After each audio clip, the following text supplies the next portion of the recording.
All right, let's look at 2009, BC number 6. You're given the Maclaurin series for e to the x.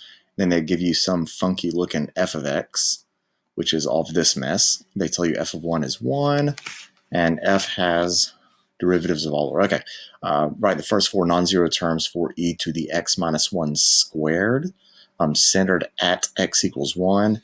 And the centered at x equals 1 will kind of take care of itself. E to the x minus 1 squared. We're simply going to replace all of the x's in the given series with an x minus 1 squared. And when I do that here, x minus 1 squared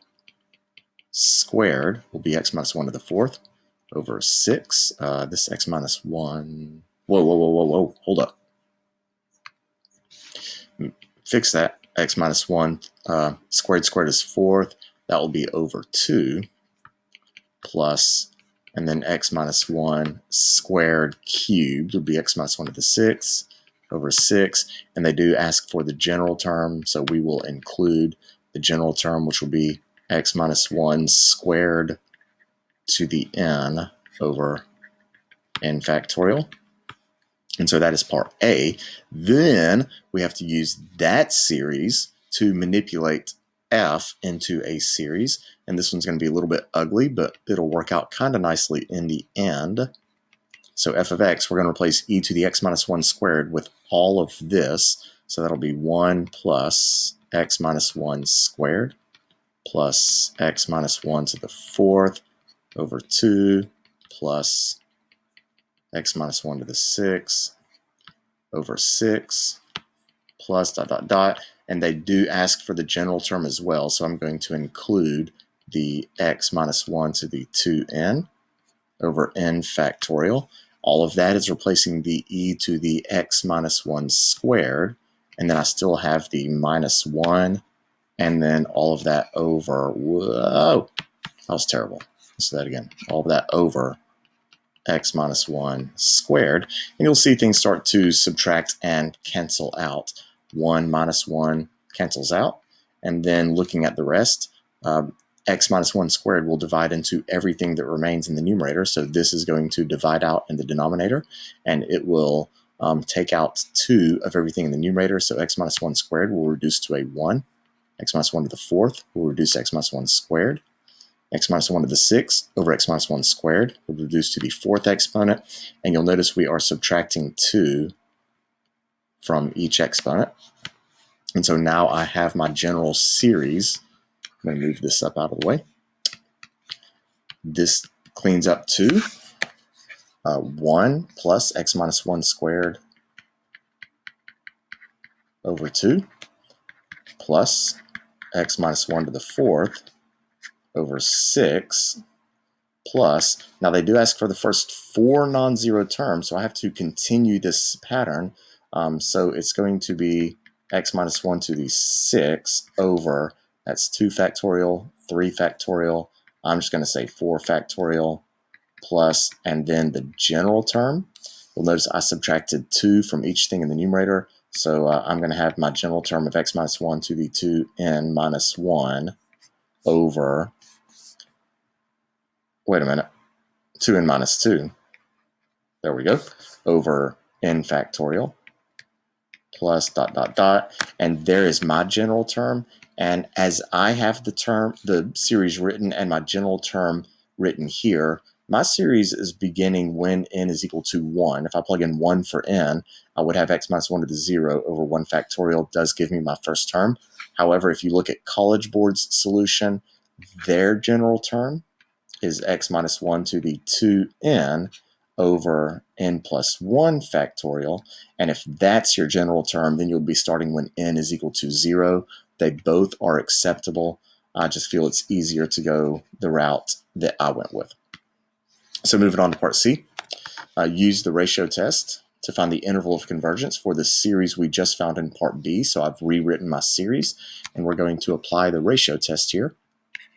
So limit n goes to infinity of the absolute value, plug in n plus 1 for all the x's, and if you distribute the 2 times, n plus 1 would be 2n plus 2, minus that 2 would just be 2n. over n plus 1 factorial times the reciprocal of the original n factorial over x minus 1 to the 2n minus 2. And we'll start reducing. I have this n factorial will cancel all but the n plus 1 down here. I have 2 more x minus 1s on top than I do on bottom. So it's going to be x minus 1 squared. And so we are left with the limit as n goes to infinity of x minus 1 squared over n plus 1. And because x minus 1 is squared, you do not need the absolute values. However, it's not wrong if you include them. This limit is a function of n. I have an n plus 1 on bottom. I have 0 n's on top. Bottom degree is bigger, which means this limit is going to equal 0 or approach 0.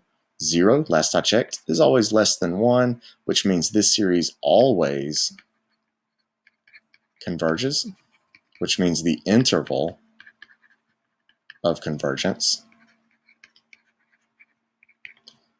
would be negative infinity to infinity. So that ended up being really nice. You don't have to worry about testing any endpoints. So moving on to part B, and we are again using that same series that we found in part B to determine whether the graph of f has any inflection points. And anytime I see a reference to inflection points, my first thought is that I need my second derivative to equal 0. So since I have a Taylor polynomial for f, I am going to find the second derivative of this. So first term is going to go away. I'll bring my 2 down. That's going to be 2 x minus 1 over 2 factorial. And those 2's actually would divide out. Plus, bring down my 4, x minus 1 cubed over 3 factorial plus 6, x minus 1 to the 5th over 4 factorial plus, and then I need to include my general term, which I did not differentiate. Let's try that again. And the reason I'm including my general term is because we're concerned about the entirety of f of x. A Taylor polynomial, if you cut it off right here, it becomes an approximation for f, not a true definition of the entire function of f. But because in part C, we established that the interval of convergence is infinite, then that means if I include all infinite terms, which is generalized by my generic term, or general term, then this series does equal the entirety of f of x. And since I am concerned about the entirety of f of x for my second derivative, I need to include that general term as well. So that's going to be 2n minus 2 times x minus 1 to the 2n minus 3 all over n factorial. That'll continue. And then my second derivative, the 2's cancel. The derivative of x minus 1 is 1. Going to bring down my 3, so that's going to be 12 times x minus 1 squared over 3 factorial plus bring down my 5, 30, x minus 1 to the 4th over 4 factorial. That looks like a 41 plus dot dot dot. And for my general term, I'll have 2n minus 2 times 2n minus 3 times x minus 1 to the 2n minus 2 all over n factorial plus dot dot dot. And here's where this gets really thinky. We are going to set that equal to 0 and attempt to solve it. And if you're looking at this, well, 1 is obviously positive. 12 times x minus 1 squared, if you square x minus 1, the very least that can be is 0. So that is going to be greater than or equal to 0. Same thing for x minus 1 to the 4th. That's greater than or equal to 0. And if you look at my general term, as n goes on to infinity, this is an even exponent always. So even my generic term, as n goes on to infinity, would be greater than or equal to 0. So looking at all of these, I have a 1 plus a bunch of stuff that is greater than or equal to 0. Therefore, I can state that my second derivative must be greater than or equal to 1, because at the very least I have 1 plus a bunch of zeros. And if f prime is always greater than or equal to 1, that means that f cannot equal 0, and there are no inflection points. So really tricky, thinky problem. And I believe the average score for this question back in 2009 was pretty low. It may have even been lower than a 2 out of 9. So it was really tricky. It threw a lot of students for a loop, probably because of this horrendously ugly f of x. Like, that's very intimidating and probably just turned a lot of people off straight from the beginning. But there is your solution for the 2009 number 6 problem for BC.